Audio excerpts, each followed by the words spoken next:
Indoor climate influences everyone's well-being. Buildings consume 40% of the world's energy, with 50% used by HVAC systems. To create a more sustainable world and comfortable indoor climate, it is critical that we heat and cool our indoor spaces efficiently. Demand for heating and cooling depends on the external climate, which varies globally. Yet there is a common pattern as demonstrated in these three graphs from three international cities. The graphs illustrate the heating degree days over a 3-year period, where peaks are the coldest days requiring the highest power output for the heating of the building. The graphs make clear that only a few days require peak power demand. Let's look at 1 year in Brussels. We can assume that the highest heating degree day represents 100% power demand. So the coldest day that year is when we use the most power. We only spend a few days at 100% power demand. The majority of days require only partial load. For example, in this specific year, 30% of the year requires 0 to 25% power, 31% requires 25 to 50% power, 17% requires 50 to 75% power, and only 2% of the year requires 75 to 100% power. During the example year of 20 and 21, 61% of the operational time was spent below 50% power. Efficiently running the system in reduced power for such a significant time is critical to controlling running cost. With this in mind, let's examine how we heat and cool buildings. Hydronic systems have certain characteristics relating to the power emitted from each terminal unit. The graph on the left illustrates the relationship between flow and power. To reduce the power emitted, you reduce flow through the terminal unit.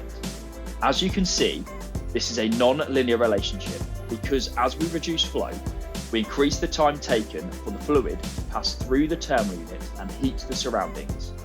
Therefore, the power emitted is not linearly related to the flow going through the unit. For most of the year, the power demand is below 50%, working with flows below 20%. Therefore, to achieve energy efficient indoor climates, we need to accurately control flows below 20%.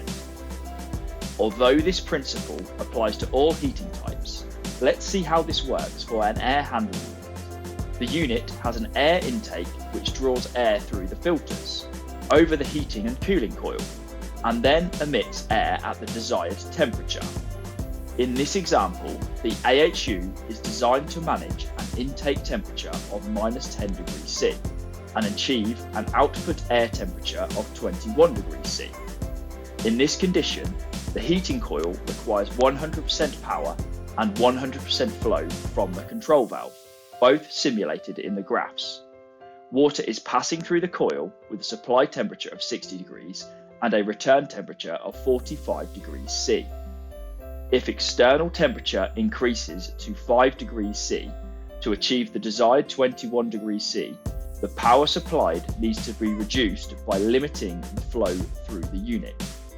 As you can see, in both graphs the flow reduces, the temperature of the return water reduces too, causing the non-linear relationship between power and flow. The flow is now at about 20% of the design flow, and power output is about 50%. Systems usually operate below this point, so the valve must adapt to changing demands throughout the day. Accurately controlling flow is critical to achieving optimal indoor climate and improving energy efficiency. TA Smart delivers high accuracy over a broad flow range. It provides accurate control down to 0.5% of the nominal flow.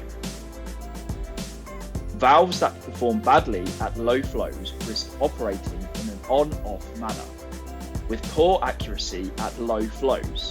The system controller will compensate for temperature fluctuations by opening and closing the valve. With high accuracy low flow regulation, the system controller can operate as designed and deliver a consistent optimal flow.